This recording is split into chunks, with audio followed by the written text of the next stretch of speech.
From Palm Beach, Florida, with, as you can see, the background of Washington, D.C., the capital of the United States of America, and there, the home of our greatest president.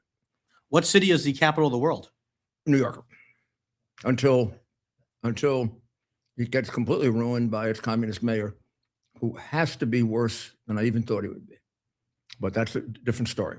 Right. Last night was a big night for our president.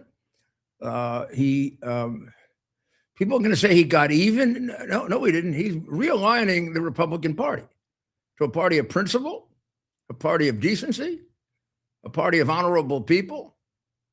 Easily proven by the way these people act. Look at how wacky Marjorie Taylor Greene is when you see her actually revealed on The View and places like that, right?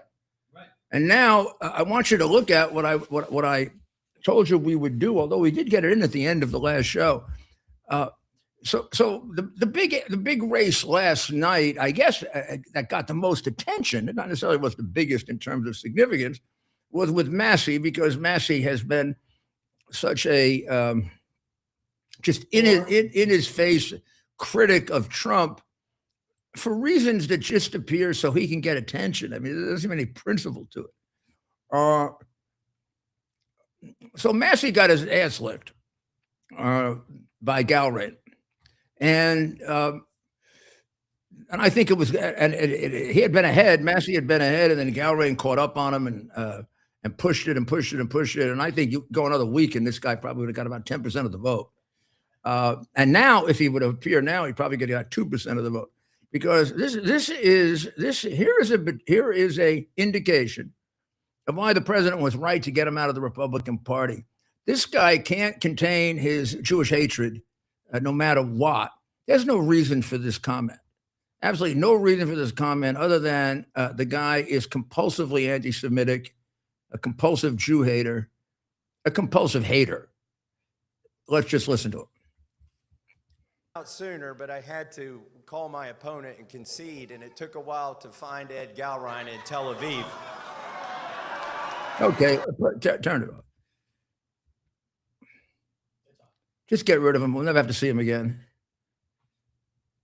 Okay, that's why he shouldn't be a congressman in the United States of America, because we're a country that doesn't hate Catholic people, Jewish people, Christian people, non-religious people, any people.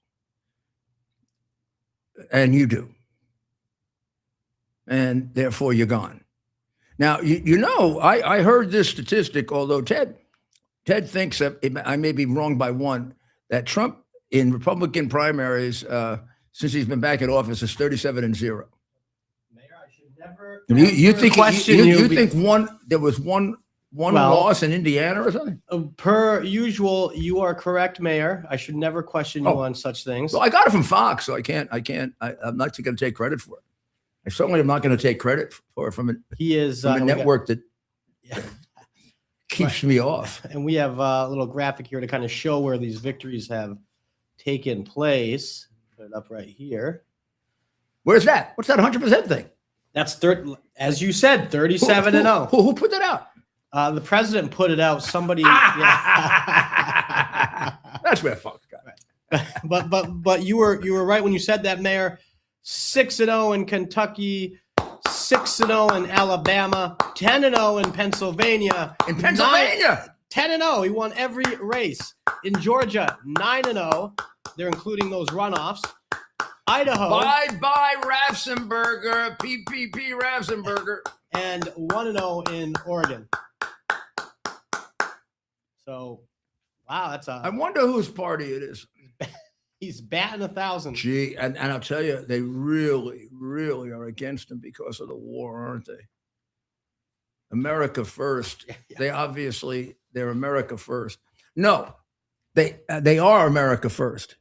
America first includes defending ourselves, doesn't it? It would be absolutely absurd if we were America first and we didn't defend ourselves, unless maybe some screw gets loose like Tucker Carlton, What's his name again? I keep forgetting it because he's so irrelevant now. Tucker Carlson? Tucker Carlson. Carlson. Tucker Carlson. Right. I mean, he must not be happy. I mean, Tucky. He was big supporter of Massie, right? Big time. So now give us a breakdown, Ted, of what happened. Last night, and I guess there were a couple left. But what happened last night? That's right, Mayor. Of course, you're all watching with us as these races were winding down last night. As the mayor talked about, Thomas Massie went down to Trump-backed candidate Ed Gallrein in Kentucky's 4th congressional district. But of course, we were also watching the results in Georgia, where Burt Jones will be headed to a runoff, along with Derek Dooley, a former college football coach. And on the Senate side, Mike Collins, a good friend of the mayor, is also headed to a runoff with Rick Jackson. Now, I mixed those up. Burt Jones and Rick Jackson will be in the runoff for governor. And Burt was ahead of him by a bit. Burt was ahead of him by a little bit, has the Trump endorsement. Rick Jackson, a self-funder, but is also on board with the Trump agenda. He's not considered anti-MAGA. I guess they're kind of calling him Trump adjacent. But Burt Jones has the endorsement of the president. And of course, he was very involved and very helpful, I believe, back in 2020, correct? Yeah. I remember his name. A man of incredible strength, character, and ability. That's right. And I don't. The other man, I can't say anything good about or bad about. I don't know. All I can tell you is you can't be better than Burt Jones. Right. And then on the Senate side, Mike Collins, another friend of the mayor, another strong supporter of the president and a good friend of mine, and somebody that what an improvement. I mean, you're putting men and women of character in place of, well, like Cassidy, or the other guy. I couldn't get him in Tel Aviv. Isn't that funny? Right. And instead we have a Navy SEAL. Right. Gallrein. Right. And with Massie, mayor, as you know, folks wanted to make, Massie himself wanted to make this race about Israel and the Epstein files, when in reality, the voters of Kentucky, I think, got sick of his shtick. What a phony bum. Right. Trump has nothing to do with Epstein. Right. And at first, Massie was thought of as kind of this quirky but principled conservative. And that was how he got by for the first few years. Even Republicans, he was always a thorn in the side of Republicans in Washington.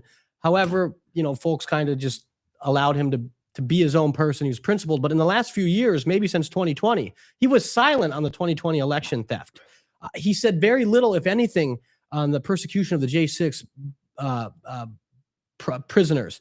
And in recent years, he's made this Epstein thing his big issue. And we all care about justice for the actual victims of this Epstein issue. However, he only started doing it in the last year and a half when President Trump came into office. He barely mentioned this thing the 4 years that the Biden administration was there. So people saw right through that. And if you take a good look at the file, Trump is exculpated. Right. Meaning there's not only is there no evidence that he did anything wrong, there's evidence he didn't do anything wrong, which is always rare. And a lot of it comes from the principal witness. Right. And she says 4 different times, Trump did nothing. In fact, he was helpful. He tried to help us. And then the swine who are questioning her say, well, when you were having an affair or something with Donald Trump, she said, what? I had nothing. Did nothing to do with Donald Trump. I mean, this is what they're like, and I don't exactly know what got into Massie on this Epstein thing, but he ruined a lot of careers with it. I mean, he's got Lauren Boebert on her way out now. I mean, Trump. She is absolutely, without any doubt, in his and mine. And I used to like her. I used to like Marjorie Taylor Greene. But boy, once she got out, she turned out to be a real wacko. She has no principle. She's not really a conservative. She's just a publicity-hungry woman trying to look good, and that's hard, right, for her. That's right, Mayor. And look, the people of Kentucky got sick of it. And as you said, I think Thomas Massie all of a sudden loved the attention. The liberal media loves nothing more than a Republican going after Trump. How would Thomas Massie get attention? Right. Is there a Thomas Massie bill? Is Thomas Massie an expert on the economy? Is Thomas Massie an expert on foreign policy? Is Thomas Massie an expert on anything? Right. And so the president, this is such a good demonstration of the president's influence over Republican voters. Kentucky has a closed primary system, and so only registered Republicans could vote, and they sent a clear message. They stand with President Trump and his agenda, and they don't want, not only did Massie insinuate somehow that the president was involved with the Epstein scandal, he basically started saying the supporters of President Trump were defending and somehow backing this pedophile ring, and the voters spoke loud and clear. He's a sick man, and that comment about Jewish people is very, very telling. Now, the president has made a choice that he didn't have to get involved in Texas, right? And he went with Ken Paxton. I'm glad he did, because I have a very high regard for Ken Paxton. And I consider Corning just another a sort of follower of a guy who has a lot more problems than you realize. McConnell, the head of the Senate. Now, McConnell did do a lot of good things, but McConnell, to me, is a puppet of Red China. He has never been able to explain all the money that he's gotten from his father-in-law, who is extraordinarily wealthy shipbuilder, and he is a shipbuilder sanctioned by the Red Chinese government, even though he's Taiwanese. Now, you can't possibly be sanctioned by the Red Chinese government as a Taiwanese unless you're a traitor. And there's at least, we know, of $5 million that went over to the McConnells from this communist. And when that happened, McConnell changed almost every position he had on China. So this is a worthless guy, McConnell. This is a worthless American. This is the reason we're in the trouble that we're in, the infiltration by communism, by atheism, by Islamic extremism. And the guys who, for money, like McConnell, go along with it. And Cornyn was a creature of McConnell, as is Thune, by the way. But Thune is trying to operate somewhat on his own. But for a guy that tall to have so little spine, Thune, it's hard to believe. Lucky we have the president. The president holds them together. And once again, Thune is supporting Cornyn, and the president is supporting Paxton. And who do you think is going to win in Texas? What do you think, Ted? And now, and you think Reverend Tallarico is going to defeat Ken Paxton? You really think Texas is ready for a Mondani?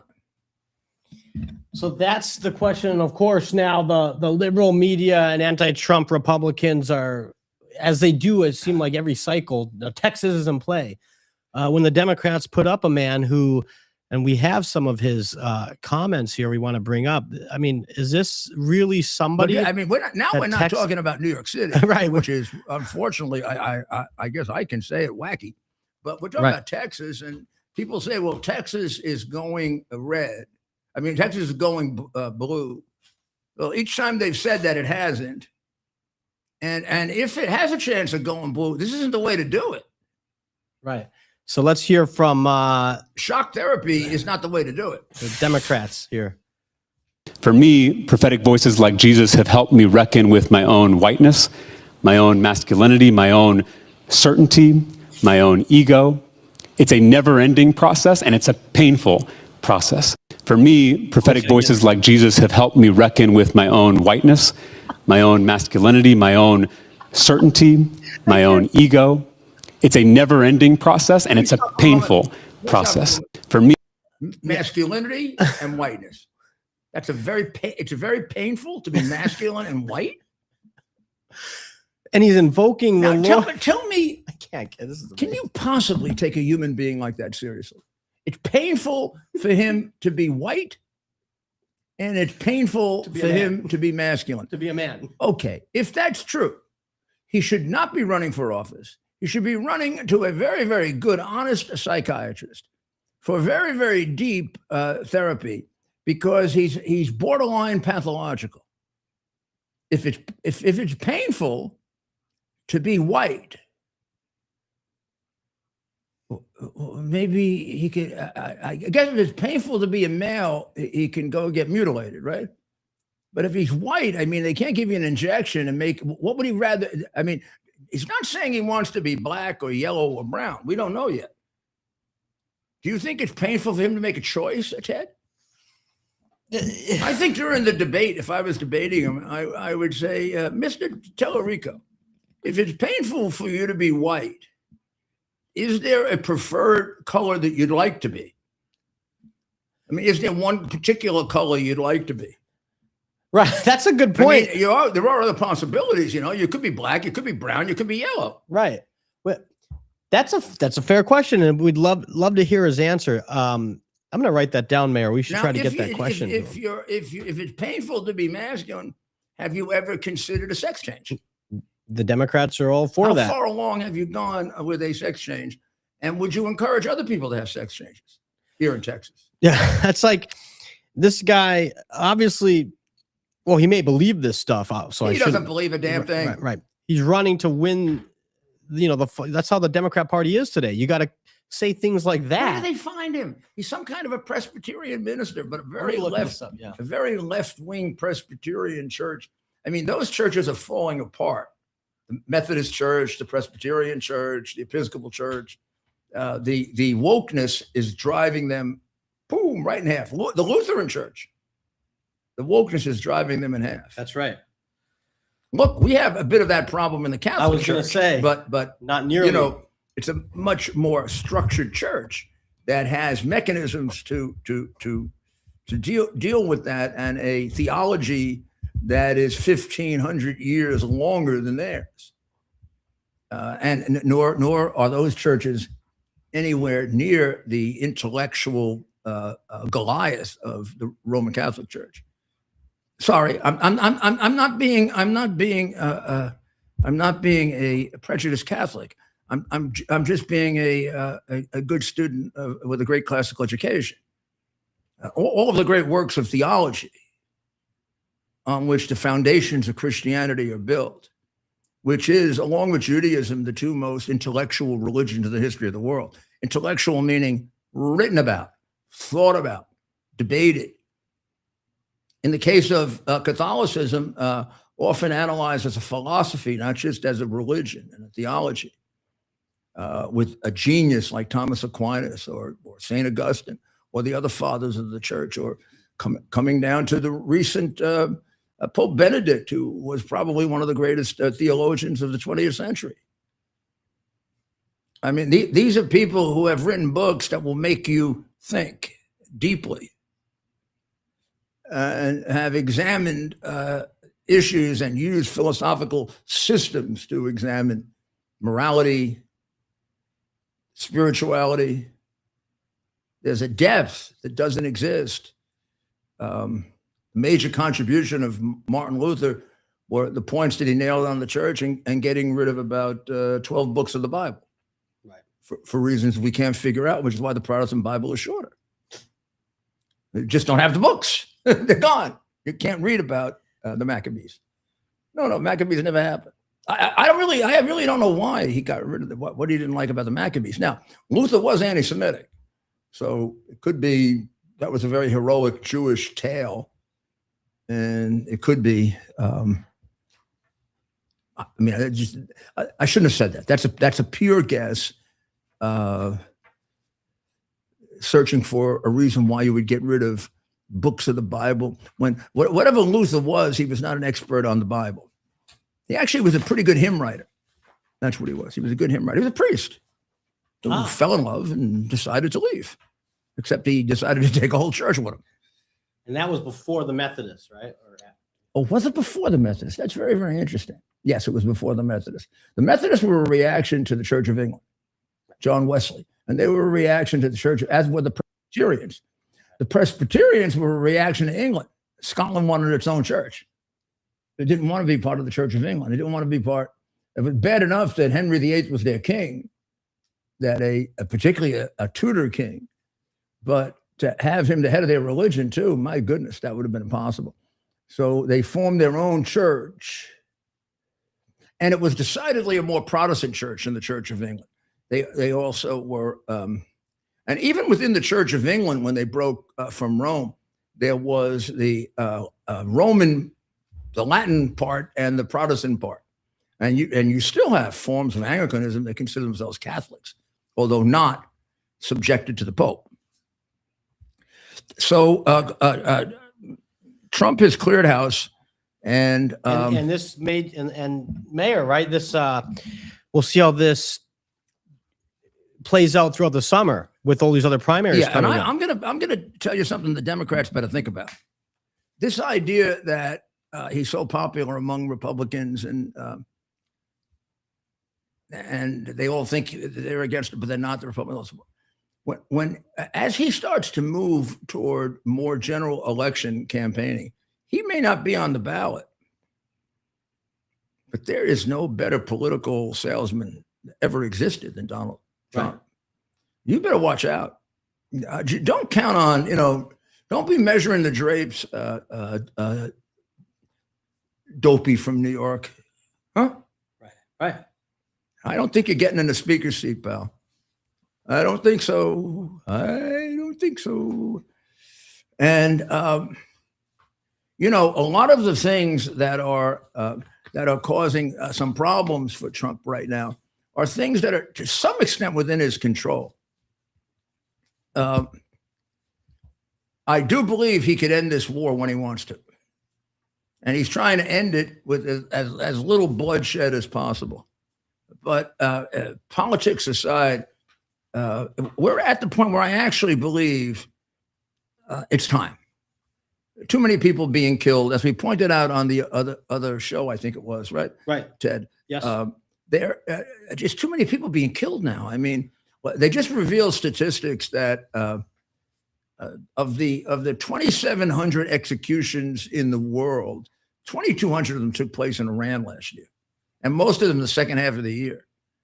And they were MEK and the people who were the dissidents, and it's very hard to find trials. Right. And if you find them, it looks like they were. It looks like a trial in the District of Columbia for a J6 person. So I think Trump's endorsement of my friend Paxton is going to prove to be like his endorsement of DeSantis, except DeSantis was much further behind when he did it. Paxton is actually ahead. Right. And man, every time you mention Paxton was that, ahead on his own. Right. That's right. And the president coming in here should be determinative, and we will find that out Tuesday. It's all about the president's high regard for Paxton. Paxton's a fighter. Let's face it. Corning is a milquetoast. Paxton is a fighter for our values. So now the Castro indictment we have covered. There is a great ad, a paid advertisement from a remarkable family that I happen to love, the Fanjul family. And it's an open letter from Fanjul Gomez Mena family. May 20th, 1902 marked the birth of a sovereign Cuba after decades of sacrifice, war, and the pursuit of self-determination. On this anniversary, the Fanjul Gomez Mena family affirms its support for efforts by President Donald J. Trump and Secretary of State Marco Rubio to once again bring freedom, democracy, and the rule of law to Cuba. After more than 6 decades under a communist regime, we believe meaningful change is finally possible. Our family is grateful to the United States. America gave us what a communist dictatorship denied us in Cuba: the freedom to work, to own, to worship, to dissent, to fail, to begin again, and to prosper through effort rather than permission. The day the communist regime ends will not mark the end of Cuba's struggle. It will be the beginning of its renewal. We are committed to supporting the Cuban people and helping rebuild a free Cuba as their partners, mentors, and family. We pledge our experience, resources, and dedication to building a nation grounded in liberty, opportunity, private enterprise, human dignity, and democratic institutions. We also pledge to share what we have learned in America, the great country, about freedom, opportunity, and enterprise. So prosperity can bring along all Cubans, and so every citizen can build, own, and determine their own future. Alfonso, J. Pepe, Leon, Alex, and Andres van Hoop. It's a great family. Very religious, very charitable, very hardworking, and truly God's people. And that's what the Cuban American community is like. They are, of course, truly the highest end of the highest end, but this is indicative of the Cuban people. The mosque murders in San Diego. This is one that I guess does show you how sometimes just pure chaos that we're creating can contribute to this. And maybe also it's so hard to know how much of this is the human element, the singular human evil person, the sign of the times, the issues. Here you have two people that wrote a 75-page manifesto before they, I guess, right before they drove up and started shooting at the mosque and killed 3 people. The 3 people were enormously helpful in warding them off. So they weren't able to get the 200 children that were inside the mosque. And we're talking about 17-year-old Kane Clark and 19-year-old Caleb Vasquez. The 75-page document has to be overlaid with, I guess, the main theme being Nazism. They consider themselves some form of Nazis. But now if we start to put them in our own categories, it becomes extraordinarily confusing. They're anti-Trump. They're anti-liberal. They're anti-Semitic. They're homophobic. And they're misogynistic. Now, misogynistic means they're anti-women. Clark himself, Kane Clark, lives in a $750,000 home, which means that this is not a situation of poverty, right? Not wealth, but not poverty. His next door neighbor in San Diego described his family as normal. How is this always the case? Noting the teen practiced martial arts and remember seeing him in a karate outfit. Wow. The neighbor says we were just flabbergasted. A section of the manifesto, whatever you want. I mean, it really seems to be giving it too much credit to describe it as a manifesto. The hate sheet shows disdain for both sides. They align with Hitler. They drew inspiration really from the other man, Ted Kaczynski, Timothy McVeigh, Norwegian killer Anders Breivik, the 2019 New Zealand Christ Church mosque shooter.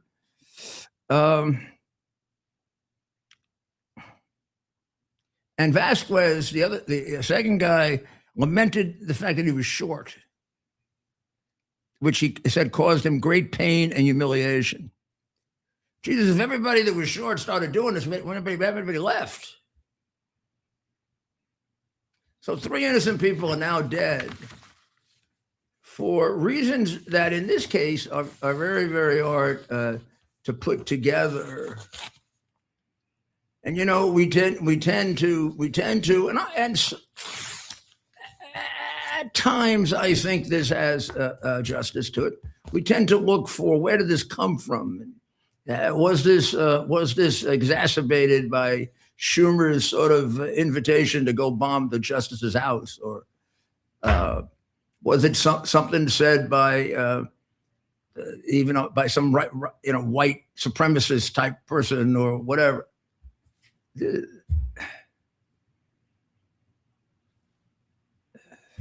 This may get you to the issue that there just is evil.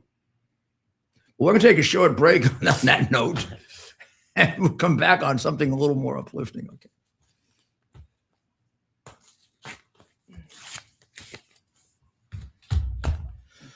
U.S. Army Major Scott Smiley paid a high price serving our nation.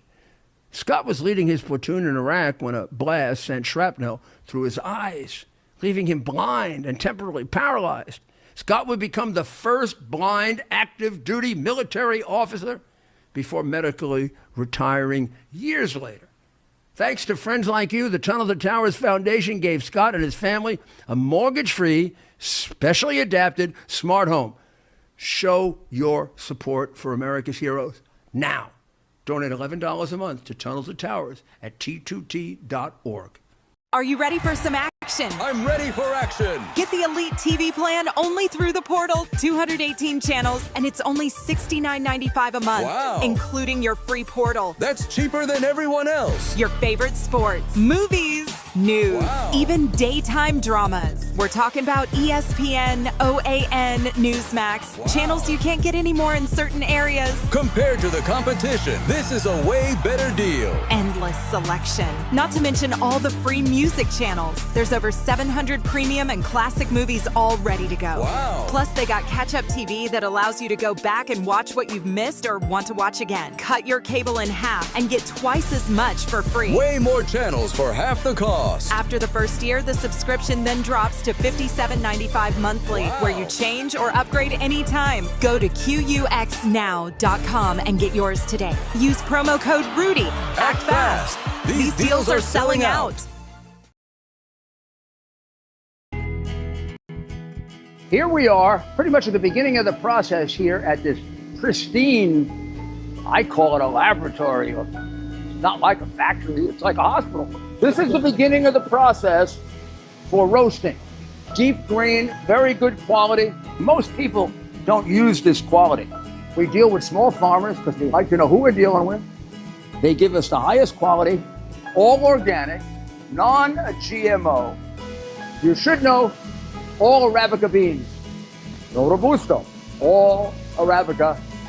They're going to go into the roaster, and it'll get roasted for about 20 minutes or so.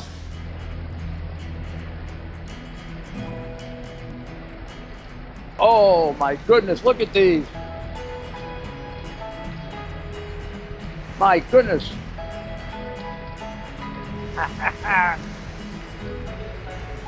You're going to want to specially order these.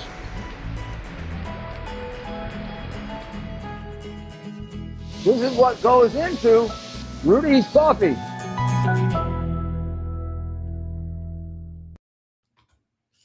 And welcome back. Welcome back to America's Mayor Live. We have with us our good friend who we haven't seen in a bit. Right. It's been a minute. We're bringing on Justine Brooke Murray, who is a commentator for the Young Jewish Conservatives. Justine, welcome back. Hi, Mayor. Hi, Ted. It's so good to see you both. Mayor, I'm so glad you're feeling better. My entire family, we've all been praying for you. Thank you very, very much, Justine. You look as beautiful as ever. And I have been following you. You've been very active. Given the role that you have, it's been probably historically one of the most active times ever since Hitler. I mean, it's awful what's going on all over the world. I mean, even this guy Massie last night. Whoever thought at the end of it he's going to go and do some kind of anti-Semitic? I couldn't get my opponent on the phone because he was in Tel Aviv.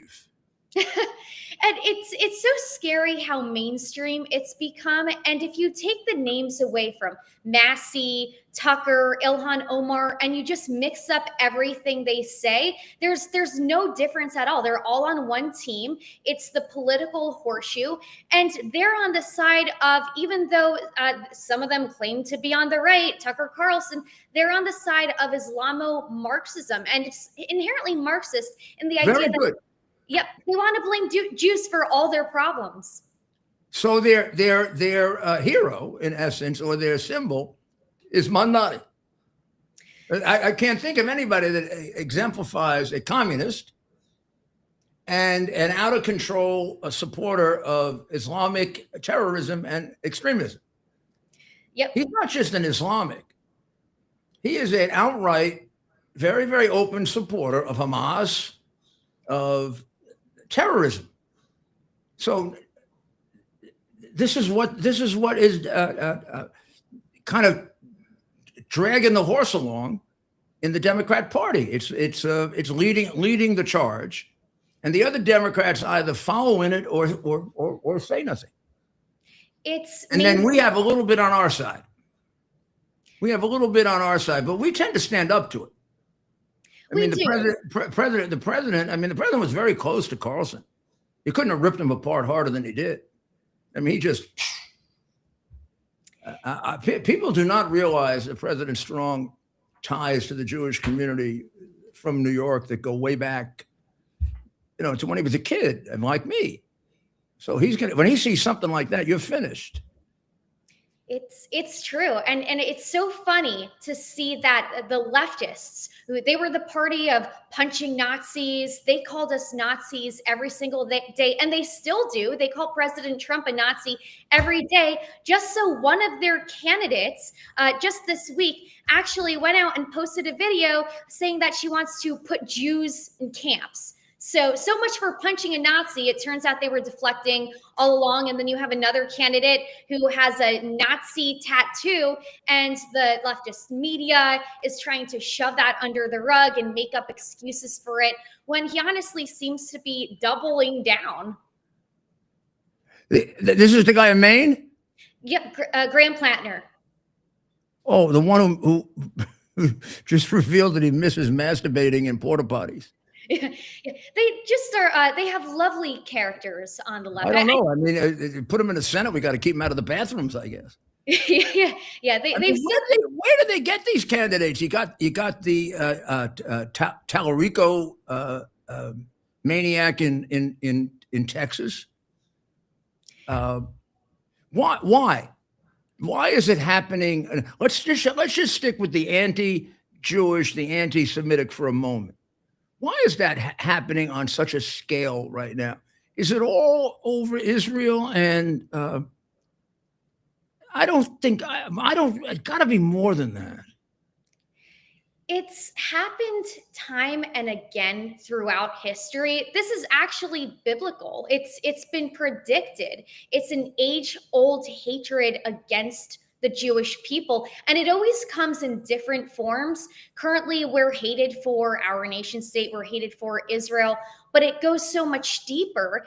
And I think that at least in modern times, it's this idea that it stemmed from, in 2020, it was cool to hate white people because white people are generally successful, and we need to blame the bad white man for all the world's problems. And with that, it's evolved into blaming Jews, because Jewish people, we have a successful culture for the most part. We have both parents in the home, and you see Jewish people are represented in many different places because we work hard and we have a strong work ethic, and people hate that. So instead, the same people who claim to be on the right, the Thomas Massie types, they'll use the same rhetoric that the left pushed during BLM when they said, oh, well, there's an overrepresentation of the white man or the white man in Congress and in the workforce. And now they're saying, well, there's an overrepresentation of the Jews. They basically want DEI.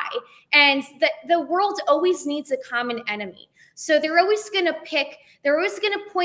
point fingers at the people and the groups that seem to be doing well and that they can whine and have sour grapes about. You know, you look at the two movements you talked about before, Islamic extremism and communism. Yeah. So Islamic extremism is marked by virulent anti-Jewish hate. I mean, the Quran, the second half of the Quran, is filled with vicious passages from Muhammad about Jews, including about his own slaughter of Jewish people. So you understand that if you're going to have large groups of excessive, out of control Muslims, you're going to have people who hate the Jewish people.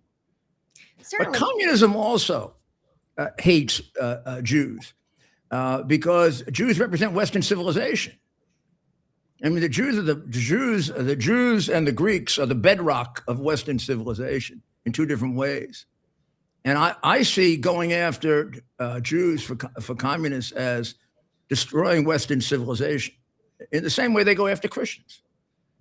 And then, of course, you have the old remnants of anti-Semitism that existed in Europe and elsewhere, much of which I think we had gotten over. But I think this is reviving it a bit. Yeah, we always think we've gotten over it until, in the name of progress and now in the name of DEI, Europe has basically become almost the way it was in the 30s. It's just that we have the DEI Nazis, and they think that they're somehow better now, and they're somehow morally justified because today they see all Jews as white. Back then, we were seen as not white, and today being white is the boogeyman. Back then, we weren't white, and that was the boogeyman. So they continue. Notice the different reasons they come up with to continue the hatred and continue targeting us. And of course, Mamdani, he is trying to make New York into what the UK currently is. And it once again, it doesn't just go back to the horseshoe theory of the far right and what is really now the mainstream left. But it's really the same. The left has gone so far woke to the point where they demand we open our borders to a culture and to a religion that wants everybody dead, that hates women, that hates dogs, that hates pets. I'm glad you brought that up. Many people don't know that about the Muslim religion. They have a whole thing about dogs. So if you want to be a modern progressive, you have to choose between. Did you know that, Tate? I'm glad you know that. Very few people know that. That's a good point. All over the Quran and the Hadith. Like, what did my poor sweet little Havanese do to them? Although maybe he is named after Theodore Herzl. His name is Teddy. Hey, that's a good name. That's a strong name. As Theodore. Ted knows, I love dogs. Teddy and Ted, my two favorite Teds. So now tell us, do you feel that we're making some progress? I think on one end we are, because we're finally speaking out, particularly and with the help of President Trump, he's actually calling out what so many people in the conservative movement haven't done, which is to call out the people like Thomas Massie, like Tucker Carlson, like Candace Owens, who they claim to be on the right, but they're basically preaching Marxism. I always say the answer to hateful speech is good and better speech. The problem is that so many people are afraid of losing their platforms or getting mobbed on social media or even in person, and we're still afraid of cancel culture. We think it's changed, we think it's better, but it's really not. It's just shifted a little bit. So the solution, or I don't even think there's a solution. I think what you can do to ameliorate the problem right now is to don't be the one to stay silent, because there's always safety in numbers. And what I'm worried about is that the so-called new media outlets that we've entrusted to tell the stories and to cover the facts that the legacy media refuse to cover, well, they're preaching the same BS that the legacy media has. Yeah. And they if you look at the Massie thing, no newspaper covered his remarks about the guy being in Tel Aviv. Oh, of course. Whereas if that was a Trump person who did that, they'd have covered it immediately. But they sort of take him up as somebody they like now because he was anti-Trump, so he can go ahead and say anti-Jewish things or make ridiculous jokes, focusing on the Jewish support that his opponent got. I mean, he got defeated because, of course, some Jewish support helped, but there's one person alone that crushed him, and that's Donald J. Trump. Yeah. I mean, he's gone up against people like him 37 times. The score is 37-0. So he's just part of the ash heap of jerks that Trump has gotten rid of. And then when he gets rid of them, they turn out to be even jerkier than we thought. Yeah. Look at that Marjorie Taylor Greene now. I mean, she's on The View. She's acting like a left-wing nitwit. And Joy Behar actually praised Massie. I love that President Trump is kind of like the antidote to this, because once he condemns their buffoonery, they expose their true colors. So sometimes you just got to ride that wave, and the truth always prevails. But it is funny, as you mentioned, now The View, now MSNBC, they're either praising Massie, even sometimes Tucker, and then that kooky Joe Kent guy, even though sometimes we'll have these commentators who admit, well, he said all this bad Nazi stuff, but we really like him now because he doesn't like Trump, or maybe because they kind of agreed with him. They share the values that he had in the first place, which is they all hate Jews. They will put Islamic supremacy over the values of American democracy, or that we're a democratic republic. So they're all on the same side.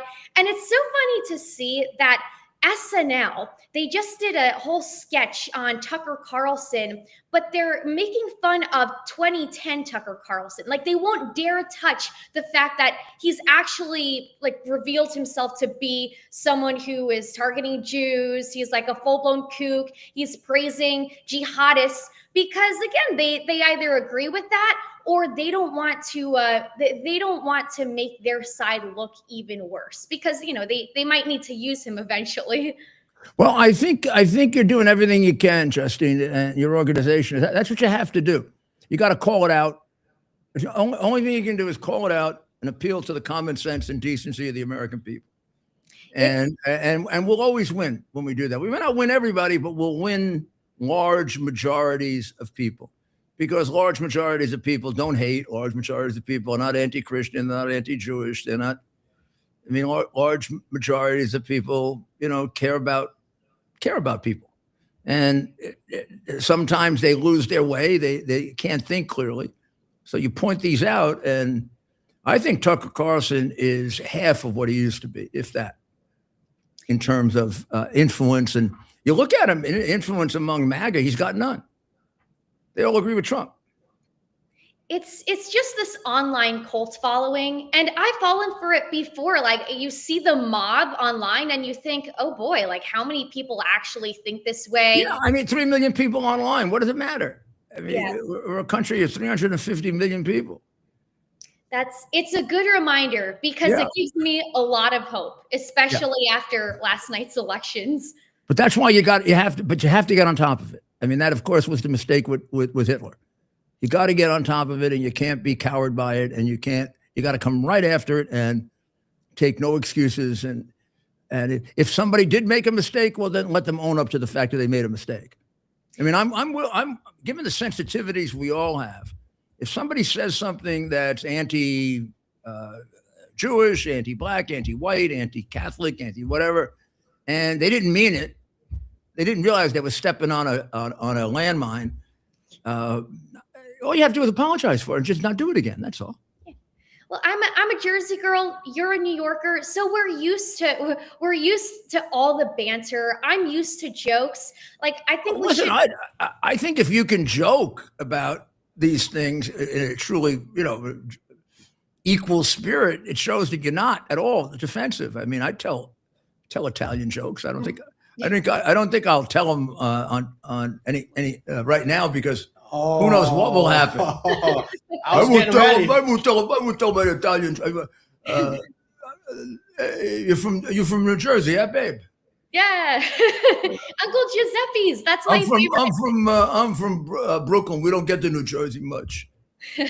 Well, what should we do tonight, or what? Let's go to La Strada. Yeah. Justine doesn't have a strong Jersey accent. Only when I'm mad does it come out. Oh, great. Well, good. We don't have a lot of experience with that, which is a good thing. We got to get him mad. Yeah, we don't. Oh, Justine, it's great to see you. Give my love to your family, I will. we'll be in close touch. Sounds great. Thank you very, very much. Thank you for what you're doing. Thank you. She's so good. So good seeing you.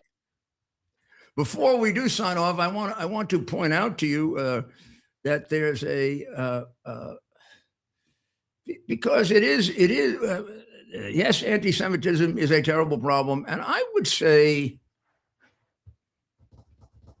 right now the predominant one.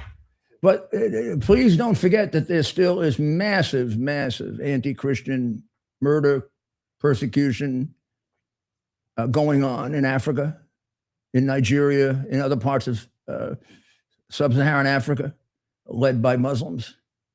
And also China is cracking down. Xi Jinping is cracking down on Christians. He just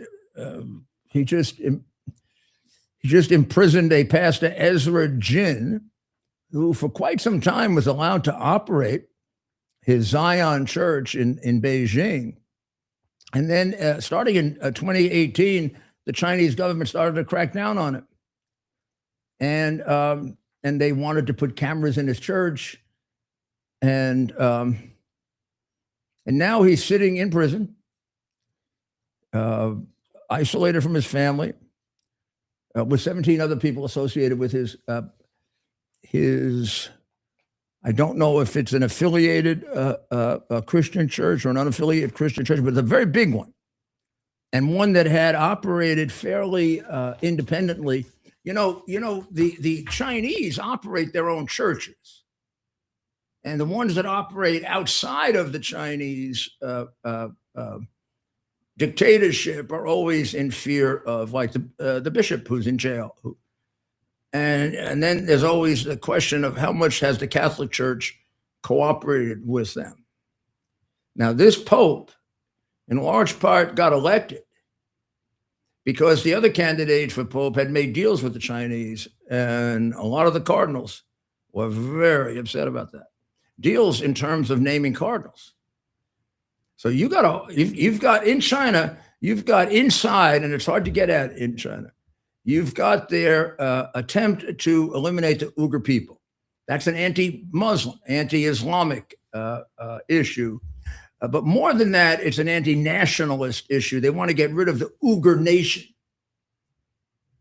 Communism and Nazism, which are very, very similar, particularly in the way they operate, try to get rid of religious and nationalistic affiliations because they interfere with the major affiliation you have to have, which is to the homicidal, atheistic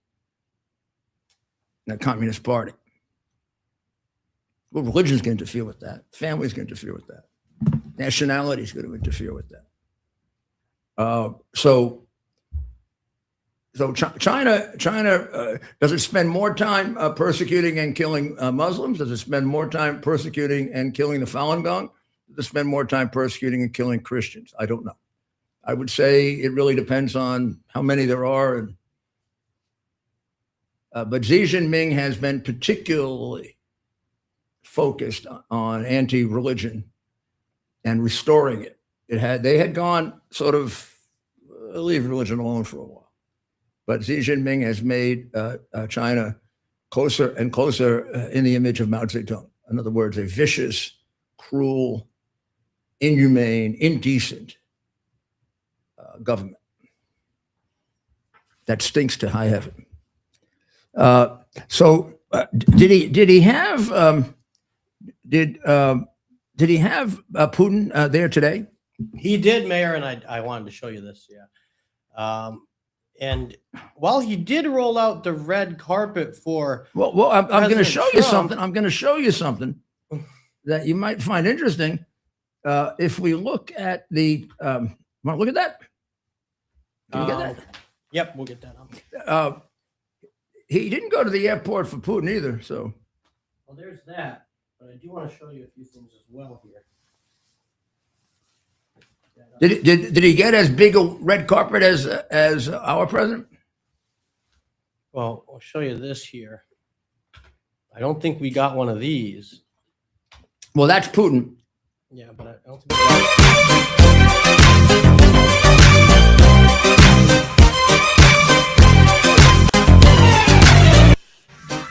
so I'll put you on screen here. So this here is Xi Jinping and with Putin. Did you see the picture? I can see it. Yeah.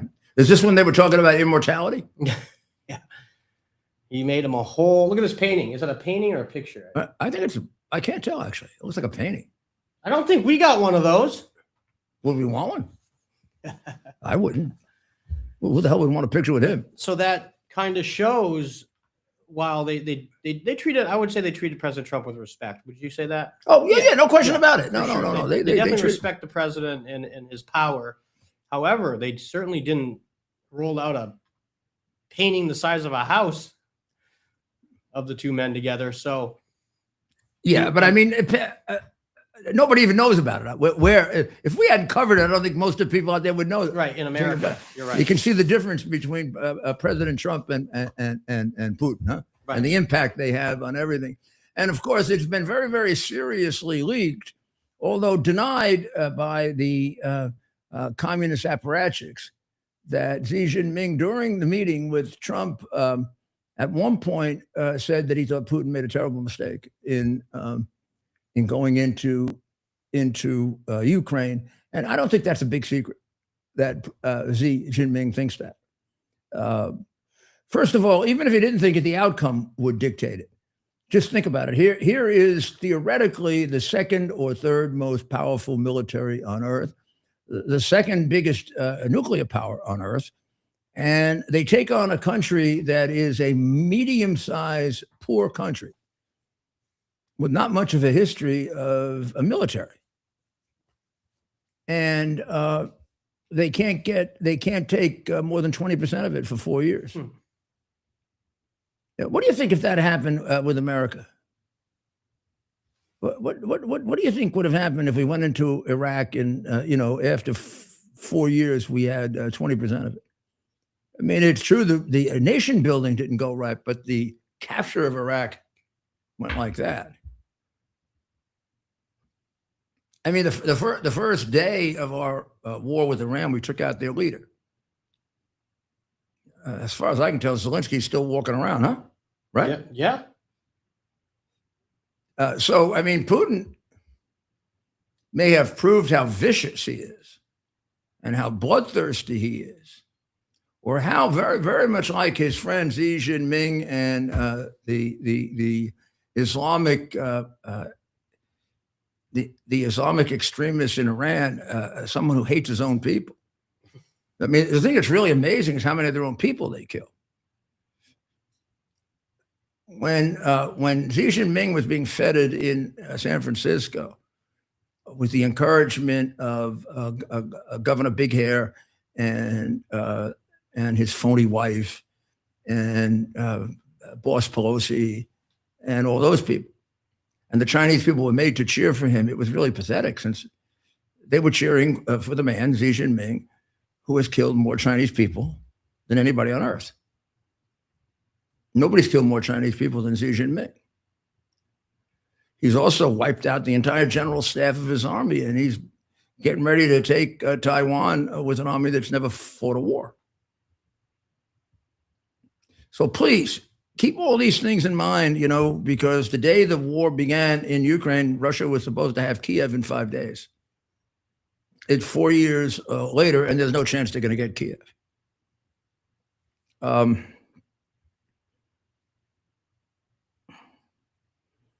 So I think the thing we got to keep watching for now is when the president makes this decision. It's hard to tell now because there are no daily active negotiations going on. It's more like Pakistan in particular, and maybe some of the Arab countries are throwing things out. And I do tend to think they're throwing it out in both directions. It depends on the country. You also should know that there's a severe weather emergency. There's a massive storm system that threatens about 100 million Americans with tornadoes from Texas through the Northeast. Did you know that, Ted? I did not. Well, we should keep a watch on that. We're going to have to, big time. Yeah. I mean, it hasn't gotten much attention, but it's, given all the other things, I'm sure, the government, of course, is paying attention to it and the states, but yeah, that's absurd. Just another thing for our president to have to consider and think about. And so I'm going to ask you, please, say a prayer for the people of Iran. They're probably in the bullseye more than anyone else right now. Let's hope they can be delivered from this monstrosity they've been involved with now for over 100 years with the Ayatollah and the barbaric Shah, crooked barbaric Shah, and his son, whose only thing he has to distinguish himself is he's the son of a murderer and a massive thief, a guy who stole from his own people. And there's nothing to say that he's not going to do the same thing. So let's keep that in mind as we move on very, very quickly, because it's going to happen quick. When it happens, it'll happen like that. That's the way it always happens. There's talk that the Ayatollah with no face may be going to Moscow. I don't know where they're probably going to put him in the wax museum or something, the no face museum. I mean, he's far as we can tell, he's got no face, he's got no legs, he's got no arms, and he can't talk. Oh, I wish it were funny. I wish. What can you do but laugh a little, I guess? I don't know. Right. I don't know. So we'll keep very close watch on it. We'll be here tomorrow night again at 7 on Lindell and 8 on X. We want you to go over now to Lindell TV and watch the incomparable Dr. Maria, whose show is going to be terrific. And pray for President Trump.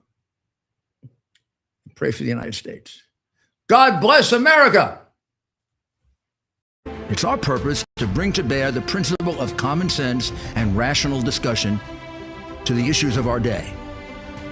America was created at a time of great turmoil, tremendous disagreements, anger, hatred.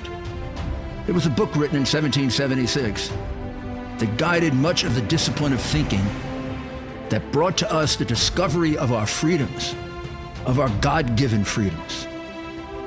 It was Thomas Paine's Common Sense, written in 1776, one of the first American bestsellers, in which Thomas Paine explained, by rational principles, the reason why these small colonies felt the necessity to separate from the Kingdom of Great Britain and the King of England. He explained their inherent desire for liberty, for freedom, freedom of religion, freedom of speech, the ability to select the people who govern them. And he explained it in ways that were understandable to all the people, not just the elite. Because the desire for freedom is universal. The desire for freedom adheres in the human mind, and it is part of the human soul. This is exactly the time we should consult our history. Look at what we've done in the past and see if we can't use it to help us now. We understand that our founders created the greatest country in the history of the world, the greatest democracy, the freest country, a country that has taken more people out of poverty than any country ever. All of us are so fortunate to be Americans. But a great deal of the reason for America's constant ability to self-improve is because we're able to reason, we're able to talk, we're able to analyze, we are able to apply our God-given common sense. So let's do it.